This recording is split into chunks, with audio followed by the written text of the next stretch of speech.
আসসালামু আলাইকুম ছোট্ট বন্ধুরা। আমরা এক টাইপের এমসিকিউ অনেক বেশি ভুল করি। সেটা হলো আমাদের এই যে ক্রিম বনাম লোশনের যে এমসিকিউ গুলো আছে। আমরা খুবই সহজ একটা জিনিস বাট এই জিনিসটাকে আমরা একটু গুলায় ফেলি। তাই তোমাদেরকে একটু গুছায় দেওয়ার চেষ্টা করলাম আরকি। সো দেখো আমাদের যে ক্রিম, ক্রিম বলতে মেইনলি বোঝাচ্ছে ভাই কোল্ড ক্রিম। আর লোশন বলতে বোঝাচ্ছে স্নো বা আমাদের ভ্যানিশিং ক্রিম। সো কোনটার বৈশিষ্ট্য কি, কোনটা শীতকালে ইউজ করি, কোনটা গ্রীষ্মকালে ইউজ করি আরকি মেইনলি। সো সেটাই আমরা জানবো। তো দেখো ক্রিম কি ভাই? ক্রিম হলো আমাদের তেল বেশি থাকবে, ওয়াটার কম থাকবে। সো এটা আমাদের water in oil solution. So এই জায়গায় তেল বেশি থাকবে। তেল বেশি থাকার কারণে এটা কি হবে? অধিক পিচ্ছিল হবে। তার পাশাপাশি এটা হবে অধিক ঘন। এটা অধিক পিচ্ছিল হবে এবং অধিক ঘন হবে। এটা ভাই সজীবতা এবং আর্দ্রতা বাড়াবে। মানে ত্বকের সজীবতা বাড়ায় এবং আর্দ্রতা বাড়ায় তুমি যখন অ্যাপ্লাই করবা। এখন ভাই তোমার শরীর বা ত্বক শুষ্ক থাকে কখন? শীতকালে। সেটা ব্যবহার করবো শীতকালে। এটা ব্যবহার করবো কখন? শীতকালে। তাহলে লোশন কি হবে? লোশন হবে উল্টা।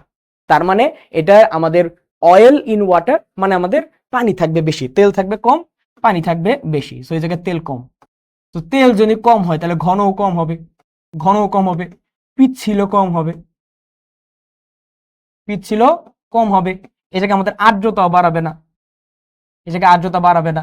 তারপরে কি ভাই আমাদের এটা গ্রীষ্মকালে মেইনলি ব্যবহার করা হবে। কখন ব্যবহার করা হবে ভাই? গ্রীষ্মকালে প্রধানত ব্যবহার করা হবে। তো আশা করি এই ডিফারেন্সটা আর ভুল হবে না। ঠিক আছে? মানে এই আর্দ্রতা বাড়াবে না বলতে কি যে ভাই আর্দ্রতা বাড়ায়, তুমি এটা এইভাবে লিখতে পারো যে আর্দ্রতা বাড়াবে না। আর্দ্রতা কমানোর চেয়ে বলবো যে আর্দ্রতা বাড়াবে না। ওকে? তো ক্রিম বনাম লোশন নিয়ে যে এমসিকিউ গুলো আছে আশা করি ভুল হবে না। ওকে? পরবর্তী ভিডিওতে আমরা প্রধান উপাদানগুলো পড়বো। তো আজকের মতন এই পর্যন্তই। আসসালামু আলাইকুম।